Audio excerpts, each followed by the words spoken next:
Have you ever noticed how unfair your brain is?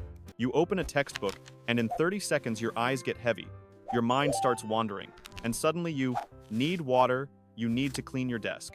You need to check one tiny notification, but you pick up your phone to scroll for 5 minutes, and an hour disappears. For a long time, I thought that meant I was lazy, like I just didn't have discipline. But then I learned something that honestly annoyed me at first. It's not that I hate studying. My brain hates studying with zero instant reward, because your brain is built to chase quick wins, notifications, short videos, new content, tiny dopamine hits. So instead of fighting my brain, I did something else. I took the reward system my brain loves, and I attached it to studying. Today I'm going to share 6 simple tricks that made studying feel less painful, and sometimes, weirdly, something I actually wanted to come back to. And listen, hack hash 4 is the one that changed everything for me. Don't skip that one. Hack hash own. Inject good vibes into studying. Your brain doesn't hate learning. It hates the feeling of doing effort with no payoff. So I made one rule. The things I love only happen while I'm studying. For example, my favorite playlist, only during study time. My best coffee or snack, only during study time. My coziest spot, only if I'm actually working. It sounds silly, but it's powerful. Because after a few days, your brain starts linking studying with comfort, and suddenly, sitting down to work feels less awful. Hack hash 2. Tiny rewards that hit fast, with strict limits. A huge mistake is telling yourself, I'll reward myself after I finish the whole chapter. Your brain hears that and goes, nope. So I switched to small, fast rewards. Finish 10 focused minutes. Stand up and stretch for 30 seconds. Finish one small section. Check a box on paper. Seriously, it works. Finish 25 minutes, 2-3 minutes of scrolling. But here's the rule. Use a timer. Always. Because 3 minutes turns into 30 minutes if you don't lock it in. The point is to give your brain frequent little wins so it stays willing to cooperate. Hack hash 3. Flip the one more episode effect. You know how you tell yourself, just one more episode, and suddenly, it's 3 a.m.? We're using that same psychology for studying. Instead of saying, I have to study for 3 hours, say, I'll do one problem, or I'll read one page.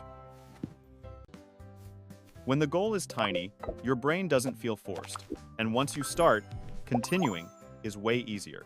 Now here's a bonus move that keeps you coming back the next day. Stop while it's getting interesting. You're in the middle of a problem. You're close to solving it. Stop. Leave it unfinished on purpose.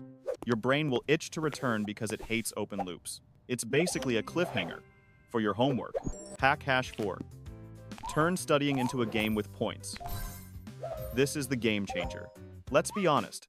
Video games aren't addictive because they're deep. They're addictive because they constantly give you progress, rewards, and leveling up. So I made studying work the same way. Here's a super simple point system. One 25-minute session equals 10 points.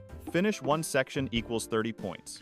Finish a chapter or practice test equals 80 points. Hit 300 points equals reward yourself with something you genuinely want. Movie night, fancy coffee, going out, whatever you care about. Then I put a level board somewhere I could see it. And the feeling shifts from, I'm suffering through studying to, I'm stacking points. I'm leveling up. Apps like Forest or Habitica can help, sure. But the real magic is this. You can see your progress with your eyes. Hack hash 5. Denoise your brain for 5-10 minutes before studying. Studying feels extra painful if right before it, you've been consuming high-stimulation content. Short videos, notifications, fast scrolling, constant novelty. Then you open a textbook and your brain compares it like, this is boring, so I don't do anything extreme. I just do one short ritual. 5-10 minutes, with no screens before studying. No scrolling, no checking. Just get water, clean the desk, stare out the window, breathe slowly. You're basically lowering the mental volume, and when your brain is less noisy, starting feels so much easier. Hack hash 6. Use boredom as a weapon. I used to think my focus was broken because I was lazy, but a lot of the time, the real issue was simpler. I couldn't tolerate boredom, so I trained that skill. Before studying, I do this. Sit still for 60 seconds. Do nothing. No phone, no music, no busy work. After about a minute, your brain starts getting restless. It wants something to do. And that's the moment you hand it the textbook and go, all right, let's work. You're teaching your brain that boredom isn't the enemy. Boredom is the ramp that pushes you into focus. Quick recap. Your crave studying blueprint. If you want your brain to cooperate, remember this. Attach studying to things you enjoy. Use tiny, fast rewards with a timer. Start ridiculously small, plus stop on an interesting cliffhanger. Track points and level up like a game. Go screen-free for 5-10 minutes before studying. Train boredom for 60 seconds so focus feels natural. Now, I've got one question. Which one are you trying today? Comment the number, 1 through 6. And if you want, I'll make a follow-up showing exactly how to set up the points, plus timer, plus streak system in 10 minutes, so it actually sticks. Also send this to a friend who always says, studying is so boring. In a few weeks, they might thank you, with real grades. All right, go study. You don't need to become a perfect student. You just need to make your brain want to come back.